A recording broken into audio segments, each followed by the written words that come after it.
सूरज पर थूकोगे तो वो थूक सूरज पे थोड़े पहुंचेगा, वो चेहरे पे ही ना उनकी आएगी। तो मीडिया के लोगों ने इस तरह से करके क्यों किया, ऐसा क्यों किया गया, इस पर संत समाज रो रहा है। इस पर बहुत गंथन हमने किया। तब मैंने इसमें पाया कि बापू कपिल कनाद की संस्कृति को प्रतिष्ठित कर विश्व वसुधा को सतयुग में ले जाने के लिए अंतिम लड़ाई लड़ रहे हैं।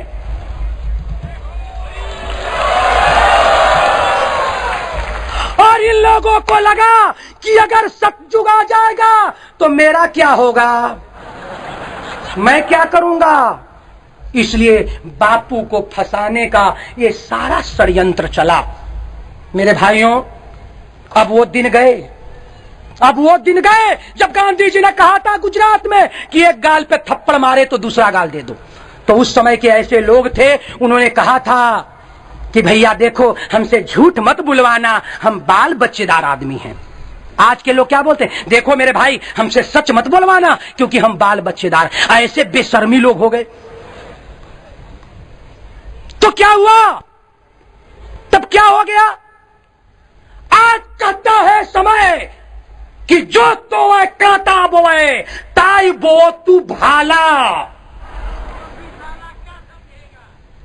तरा किसी से पाला। हमारे साथ बोलो, हमारे साथ ये नारा फिर से बोलो, जो तो वह कांटा बोए। ये आवाज तो हमारे बापू जब तक नहीं पहुंच रही है। जो तो वह कांटा बोए तायो बोयो भाला, वो भी साले जान जाए परा किसी से पाला। अरे अब तुम्हें पाला पड़ गया है महाकाल से। बापू आज महाकाल है, महाकाल से टकराओगे तो चूर चूर हो जाओगे। हे गुजरात के वासियों, संभल जाओ, प्रकृति के साथ दुश्मनी मत लो।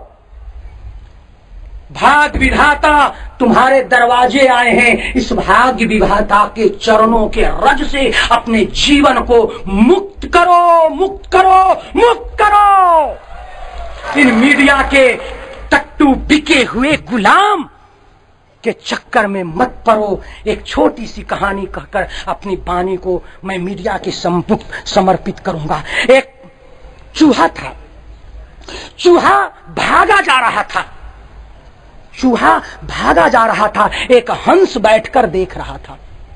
हंस ने चूहे से पूछा, अरे मेरे भाई क्यों भाग रहे हो। चूहे ने कहा, मेरे बाप मेरी जान खतरे में है, मेरे पीछे एक सर्प पड़ा है, सर्प मुझे खाने के लिए दौड़ रहा है, मेरी जान बचा लो।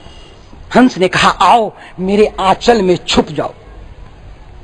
हंस के आंचल में वो चूहा आ गया। सर्प ने देखा कि अब तो ये बड़ा सा जीव के पास आ गया, सांप वहां से लौट गया। लेकिन वो जो चूहा था अपने स्वभाव को नहीं छोड़ा। चूहा का स्वभाव क्या होता है, काटना। चूहा का स्वभाव होता है काटना। वो हंस के अंदर अंदर पंख काटता रहा।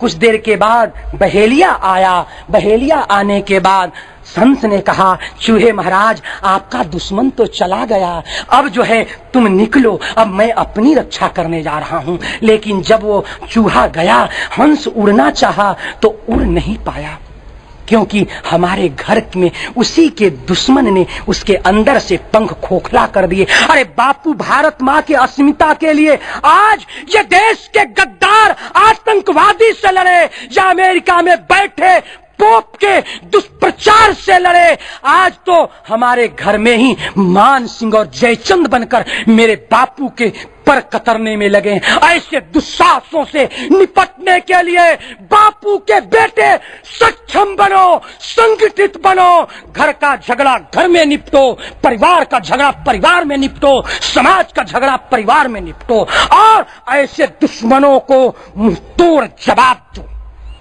बापू ने एक ही चीज कहा है, बापू ने एक चीज कहा है, ना कोई हमसे रूठे हे मेरे साधकों, संत समाज की वाणी कह रहा हूं, हे मेरे भाइयों, हे मेरे भरतवंशियों, ना तुम रूठो, ना बापू से छूटो, ना कोई बापू से रूठे और ना कोई बापू से छूटे और ना कोई बापू से टूटे, सबका बापू के चरणों से भला हो। यही वाणी बापू का उद्घोष और संतों का उद्घोष।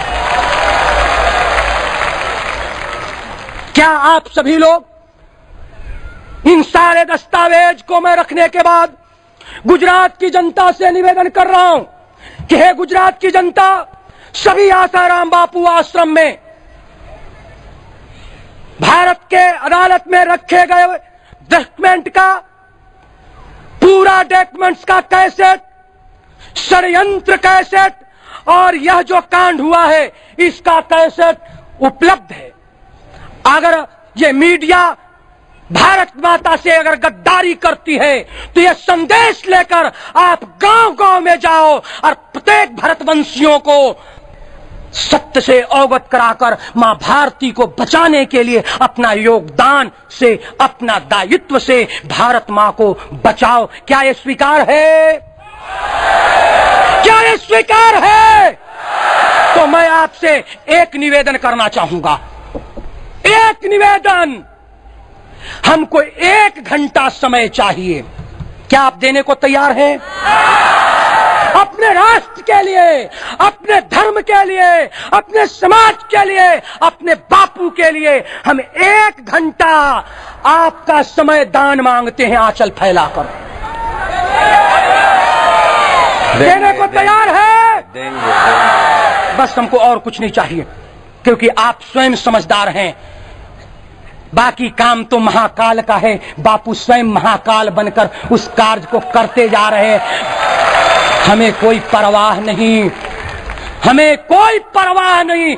जब हमारा महाकाल स्वयं अवतरित है तो मैं किसके सामने हाथ फैलाऊं?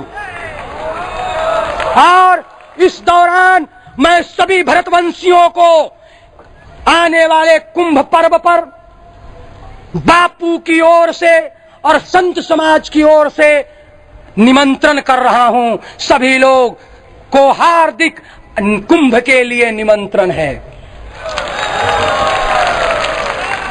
क्षेत्र में जाओ, सब लोग मिलकर काम करो, संगठित होकर काम करो। बापू, बाकी काम तो बापू पर छोड़ दो, बापू स्वयं ही निपट लेंगे। ये मौन, सन्यासी का मौन। इन्हीं बात के साथ आइए जरा मुट्ठी बंद हम लोग करें, 2 बार भगवान का नाम लें। जरा जोर से आवाज निकलनी चाहिए। ऊपर जो हमारे पूर्वज बैठकर देख रहे होंगे कि आज मेरे बेटे अपने गुरु के चरण, अरे राम अपने गुरु के लिए, उस यज्ञ की रक्षा करने के लिए कहां गए थे? बक्सर में जाई के धनुषा तोड़े, बक्सर से गुरु के यहां गए थे। और आज तो आप गुरु के चरणों में बैठे हैं, इसलिए मुट्ठी बंद करके अपने बापू के सामने प्रार्थना करो कि मेरा उद्धार हो जाए, मेरी आवाज जहां तक जाती है उसका भी उद्धार हो जाए, और ऊपर बैठे हुए मेरे पूर्वजों का भी उद्धार हो जाए। तो मुट्ठी बंद करके आवाज लगाओ, भारत माता की। नहीं, 50% और। अब जरा, भारत माता की, सनातन वैदिक धर्म की, भगवान बुद्ध की, भगवान महावीर की, गुरु गोविंद सिंह महाराज की, देश के सेनानियों की, बॉर्डर पर रहने वाले भारत के जवानों की, भक्त भगवान की। लेकिन एक चीज और रह गया, एक चीज रह गया, एक चीज रह गया। बापूजी संतों ने एक निवेदन किया है, वो मैं कहना, सबने कहा कि 4 पीठ जगत गुरु शंकराचार्य ने बनाए। 4 पीठ जगत गुरु शंकराचार्य ने बनाए, और वहां से बनाने के बाद उस संदेश से सारा भारत सुरक्षित रहा।